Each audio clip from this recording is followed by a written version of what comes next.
Graças a Deus, porque temos esta capacidade e esse privilégio de falarmos da Sua Santa Palavra.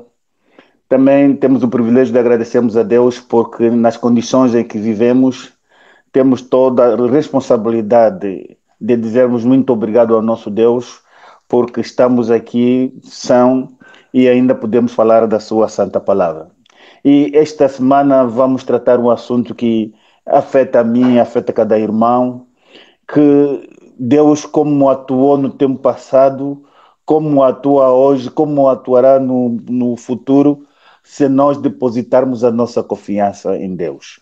E isto inculca em nós, depositarmos a nossa confiança a alguém que os reis no tempo passado depositaram e tiveram êxito. Está comigo o irmão Zeferino Vijombo, que estaremos aqui os dois para podermos debruçar esse assunto que é importantíssimo para a nossa vida espiritual, para podermos assim, um ao lado, darmos as nossas mãos na caminhada dessa jornada até que Jesus venha.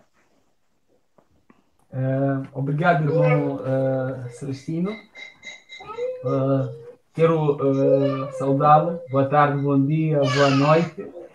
Dou essa saudação extensiva, tendo em conta que o Palavras Cruzadas tem sido acompanhados por muitos nossos amigos, e por isso que vai essa saudação. Portanto, independentemente da hora em que esteja a ver esse programa, portanto, aí vai a minha saudação.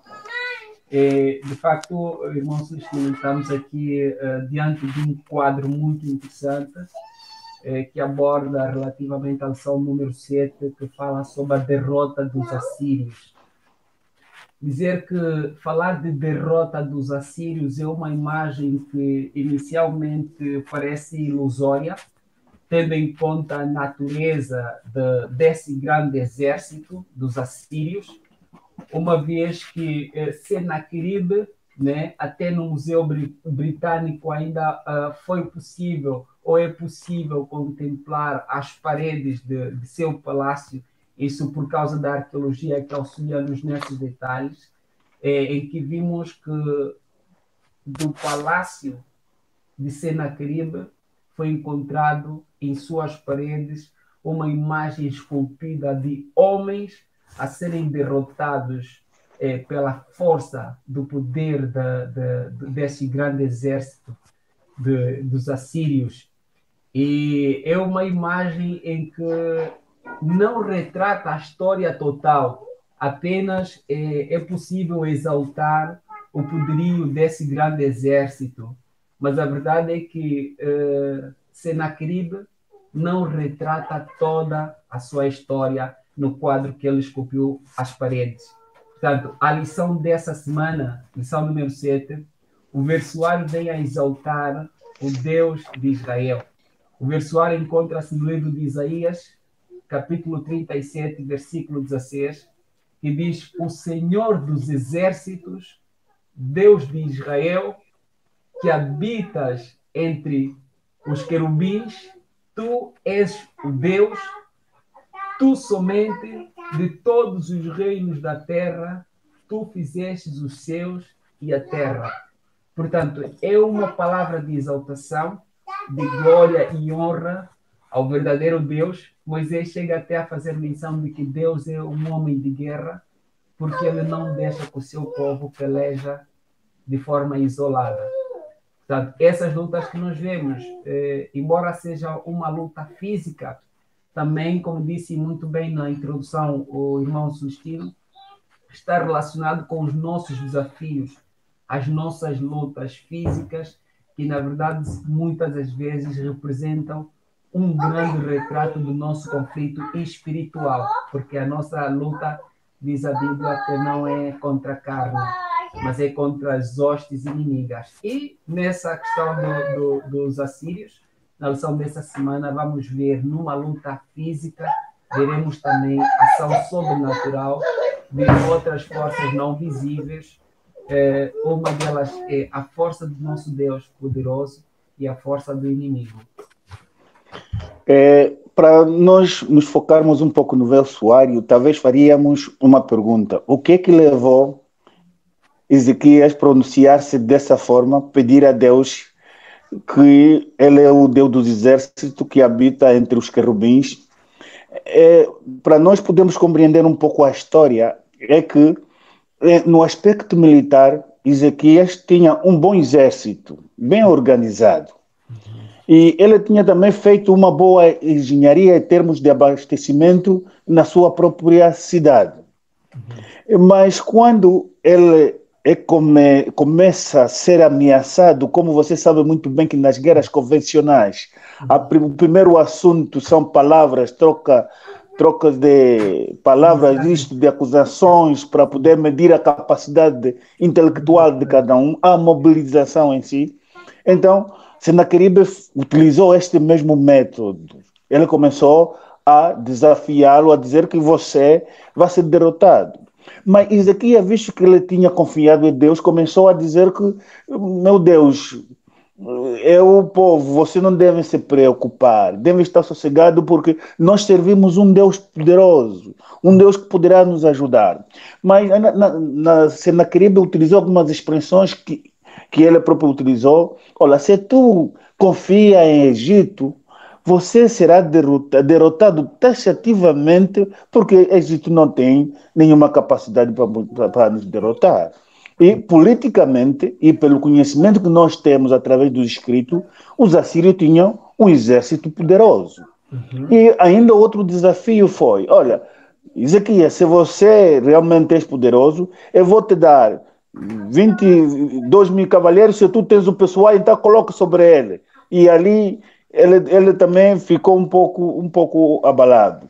Mas o mais engraçado é que chegou certo momento em que o Senaqueribe diz que, epa, pediram-lhe que falasse em aramaico, em aramaico, para que todo o povo pudesse compreender. Então ele falou, e todo mundo que estava sobre a muralha que Ezequias tinha construído, então ouviram aquelas mensagens de dizer que seriam destruídos, e seriam derrotados, matados. Então, Ezequias, quando percebeu-se dessa situação, ele então invoca este versuário, dizer que tu que habita lá no céu, tu que és maravilhoso e poderoso, então, Senhor, nosso Deus, eu faço menção que tu venha nos ajudar. E segundo o relato bíblico, Deus responde à questão de Ezequias. Ele diz que não tenha problema porque eu estarei contigo. E como nós vamos ver no decorrer da lição, Isaías, que é o seu contemporâneo, todos oraram. E a resposta veio que Deus enviaria um anjo. E este anjo é que derrotaria o exército sírio. É por isso que eu disse que é ali onde vamos nos taxar essa noite, que afinal com Deus, se nós formos fervorosos, Deus envia um anjo para poder nos ajudar também. É verdade. Mas, assim, Jonas, o Ezequias tinha motivos para tremer o exército assírio? Ele cresceu ao lado do seu pai, do reinado do seu pai. Lembrar que Ezequias não era um homem qualquer. Seu pai era Acaz. E o seu pai, Acaz, havia feito um trato com esse exército assírio, embora sendo um outro rei na altura. Mas, na verdade, o pacto que o seu pai havia feito parecia que a relação devia ser uma coisa saudável. Ou seja, a pergunta é: havia motivos para que Ezequias pudesse tremer face a esse exército? Porque diz que 46 cidades fortificadas já haviam sido derrotadas por esse poder assírio. E ainda o próprio exército não estava a atacar diretamente o Ezequias, o reino de Ezequias, o reino de Judá. Ainda, tanto é que o Senaqueribe mandou apenas o seu general, e como disse muito bem o irmão Jonas, e foi interessante essa técnica, porque os assírios eram muito inteligentes, além da força, e serem muito ambiciosos, porque eles tinham muita força de vontade de recuperar, massacrar.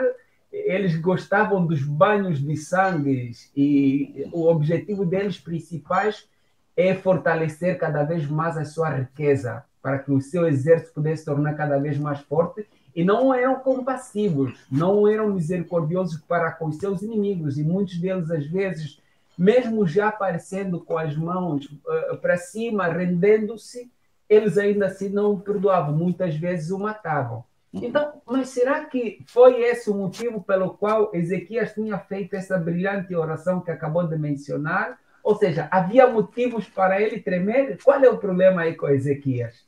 É que nós podemos estar muito cientes de que os assírios eram aliados e, como aliado, conheciam taticamente o que Judá tinha.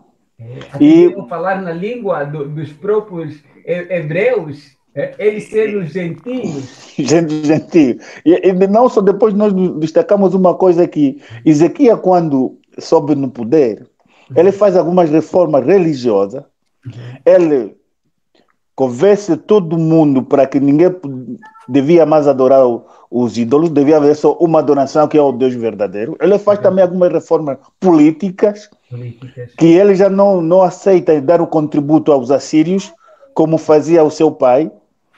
E ele, essa reforma que faz de se separar de um aliado principal, para dizer que porque ele ficou sozinho, o que nós dissemos há pouco, 41 cidades já foram derrubadas. 46, sim, foram já foram 46 cidades fortemente edificadas, né?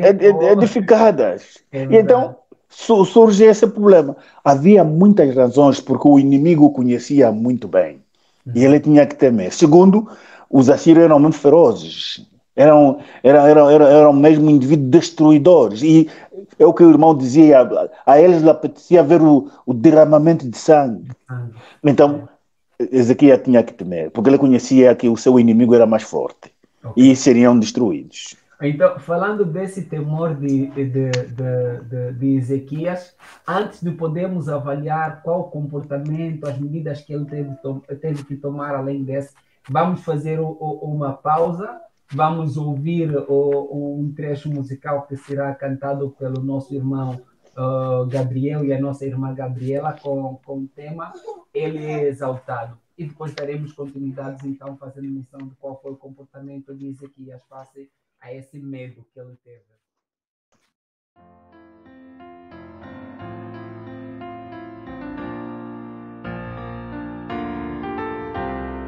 Ele é exaltado, o Rei é exaltado no céu.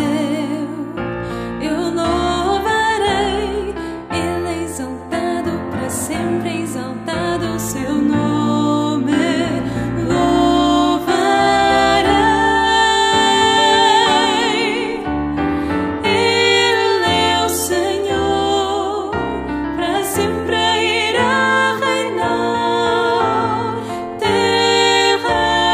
Say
acredito que depois do irmão Jonas ouvir aqui o qual poderio e forte era o exército assírio, o coração já estava a pular, mas com essa música acho que o coração do irmão já está bem mais calmo.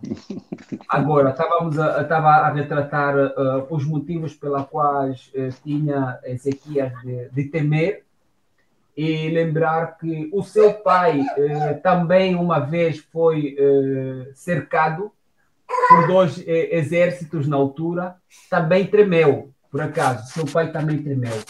Mas a parte interessante foi o socorro vindo, isso na altura de Acás, o socorro vindo da parte do seu Deus, em que Deus havia enviado, com Acás, Deus havia enviado Isaías para acalmar o coração de Acás, para que ele não temesse o cerco feito pelos 12 exércitos na altura. Mas seu pai foi à busca de um socorro humano, que é esse socorro que semeou ou minou o poder do seu filho agora. Mas como o Ezequias acompanhou a história do seu pai, talvez era de esperar que ele tivesse o mesmo comportamento quando foi cercado pelos assírios. Mas, surpreendentemente, vimos uma outra atitude na parte de Ezequias, em que ele convoca um jejum para com todo o povo. Ele ora a Deus, e quando Isaías apresenta para ele o conforto da parte de Deus, ele aceita e submete-se completamente às autoridades divinas. Uhum.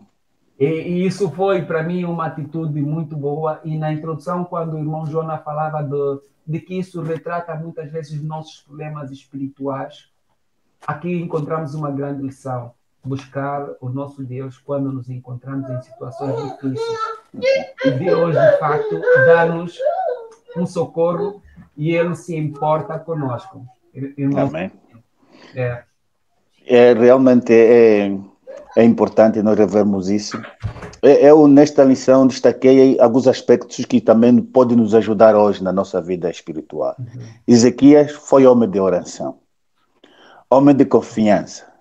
Dois momentos difíceis foram quando foi ameaçado para ser derrubado, orou a Deus e Deus o respondeu. Como consequência, enviou um anjo que destruiu o exército sírio. E a segunda ocasião foi quando caiu doente, orou a Deus e Deus ainda deu-lhe mais 15 anos de vida. Significa que se nós orarmos a Deus, confiarmos em Deus, está disposto para nos ajudar e para nos responder. O outro aspecto que eu também gostaria de destacar aqui é que, apesar de que Deus tinha dado uma resposta a Ezequias, que o anjo iria destruir o exército, que ele estaria disposto a ajudá-lo, mesmo assim Ezequias não parou de cercar, de edificar, de se defender de se defender do inimigo através dos seus muros. O que significa isso? O que significa isso para nós hoje? Hoje, mesmo que tenhamos essa certeza, esta fé que Deus está nos ajudando, nunca devemos nos esquecer de prepararmos as nossas barreiras, os nossos muros contra Satanás. Porque isto significa que nós estamos lutando. É o que dizia alguém, que o ser cristão significa que nós estamos numa guerra constante, temos que estar preparados todos os dias. Esses dois aspectos a mim me motivaram muito nesta lição, que se nós orarmos, Deus nos responde, Ele está ao nosso lado, mas nunca devemos nos esquecer que temos que estar sempre prontos em preparar os nossos muros para que o diabo não possa nos alcançar nem destruir. É verdade. Na verdade, eu considero que sim. Foi interessante que, apesar da resposta vindo da parte de Deus por intermédio do profeta Isaías, de facto, Ezequias, em tudo aquilo que estava relacionado à sua pessoa, naquilo que estava sob o seu poder em fazer, ele não foi negligente. Diz assim: onde o poder humano é capaz de realizar, o poder divino não é chamado. Portanto, ali nós notamos que, face à ameaça que ele estava a enfrentar, ele viu que, mesmo que Deus estará conosco, nós temos que criar algumas condições. Além dos seus muros fortificados, ele teve o cuidado de prover água para o seu reino. Na arqueologia ainda foi possível resistir essa vedação que foi criada pelo rei Ezequias. Mesmo a fonte d'água, o mecanismo que ele usou, também ainda é tido em conta até o dia de hoje. Agora, foi interessante também, achei, irmão Jonas, sim. a propaganda feita por Rabzaque. Pareceu-me aquela tentação que Cristo passou no deserto, quando o diabo diz: todas as coisas te darei, se tão somente que tu de joelhos me adorares. Cristo veio para recuperar o reino perdido, que é esta terra, e o diabo estava disposto a oferecer sem sacrifício. Para quem diz Cristo, não precisas morrer na cruz, eu dou-te, tão somente faz o que me adora. E no caso do seu pai, Acaz, o irmão Jonas lembra-se que Acaz adorou o rei assírio. Ele confessou dizendo: eu sou teu filho, eu sou teu servo, eu dependo de ti. Ainda copiou os modelos dos templos, dos deuses, a idolatria que era muito comum entre os deuses assírios. E aqui vemos Ezequias, seu filho, a ter uma postura totalmente diferente. E quando Rabzaque veio com a sua inteligência procurando domar a mente de Ezequias, até falando na própria língua dos judeus. O Ezequias foi direito ao assunto, disse: não, muda logo de linguagem, não precisas falar nessa língua, fale na língua que todo mundo possa compreender. Todo mundo possa compreender. Foi uma atitude que representou significativamente a ação de Ezequias, e eles diziam: para quem diz, para que tu combateres, se você pode se render para nós? Ele diz: a rendição não. E falando da parte espiritual, caso Ezequias cedesse, o que poderia comprometer? É que o povo judeu poderia ser totalmente dissipado, destruído. E o que isso implicaria para a nossa vida espiritual?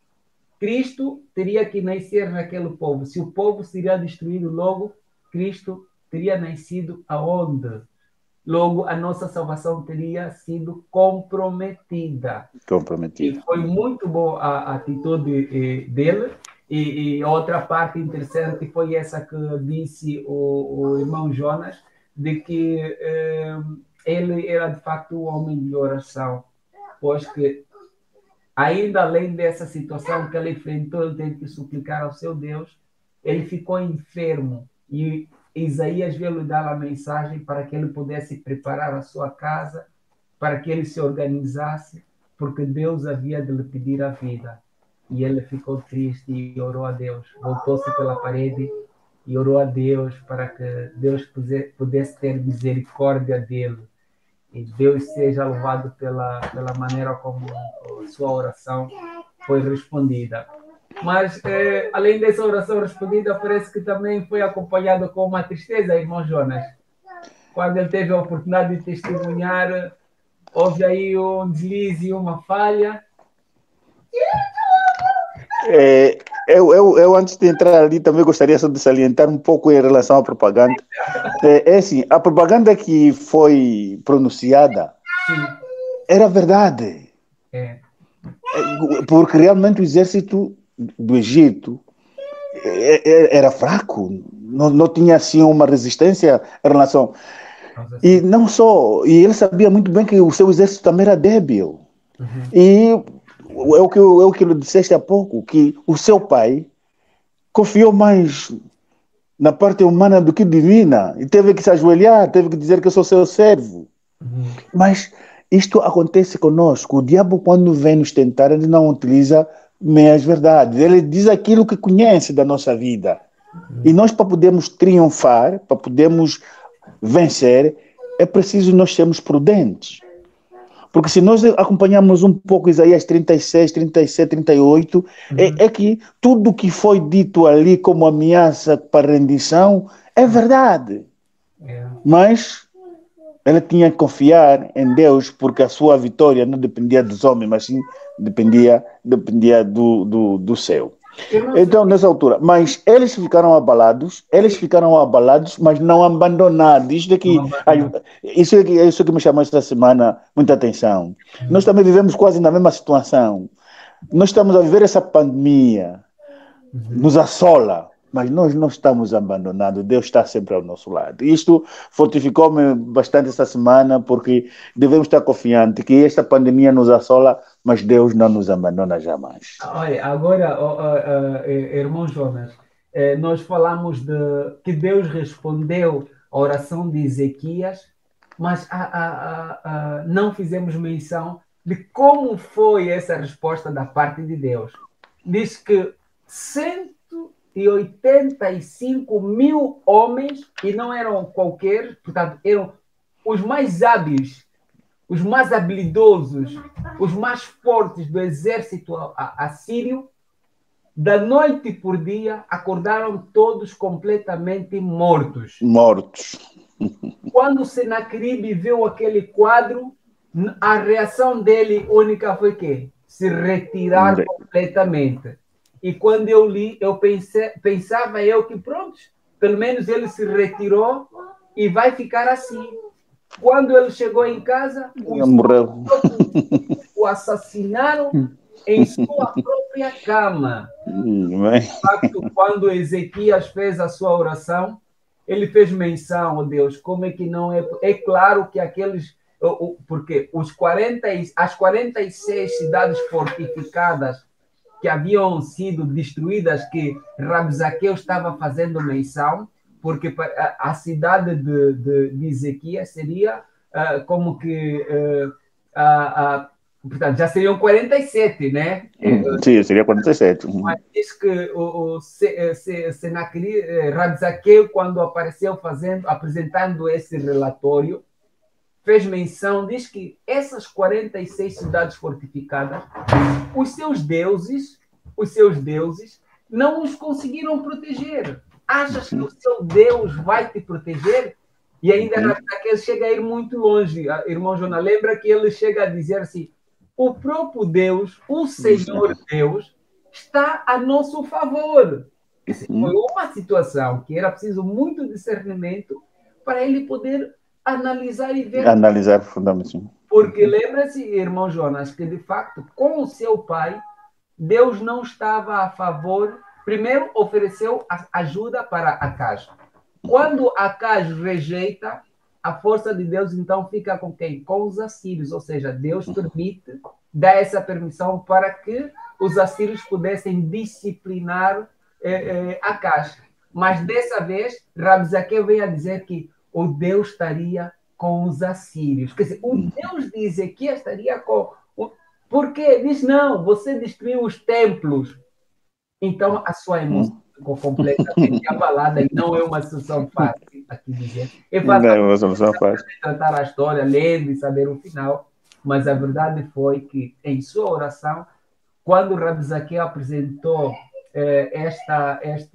esse relatório, ele próprio disse: como, pois, essas 46 cidades fortificadas não seriam destruídas?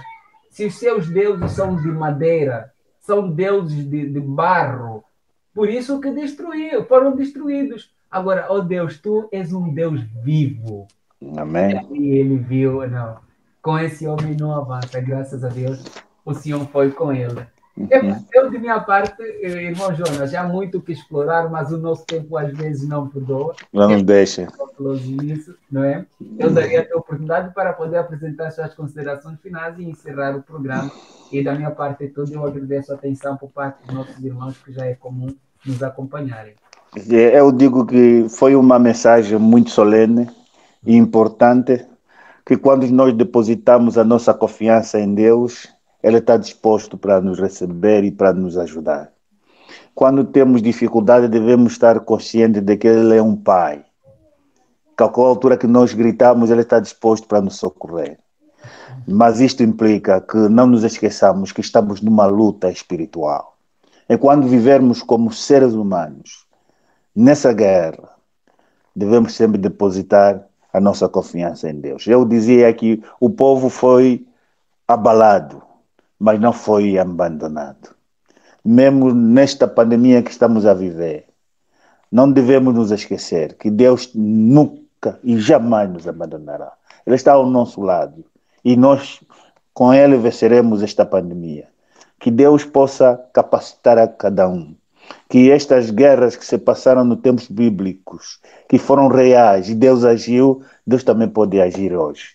Se nós nos direcionamos a Ele com confiança e com fé. Que Deus possa nos dar uma semana de trabalho, de tranquilidade e na reflexão daquilo que Ele é o nosso Criador, nosso Salvador. Que Deus possa nos ajudar neste pensamento que nos una em espírito em verdade, aguardando assim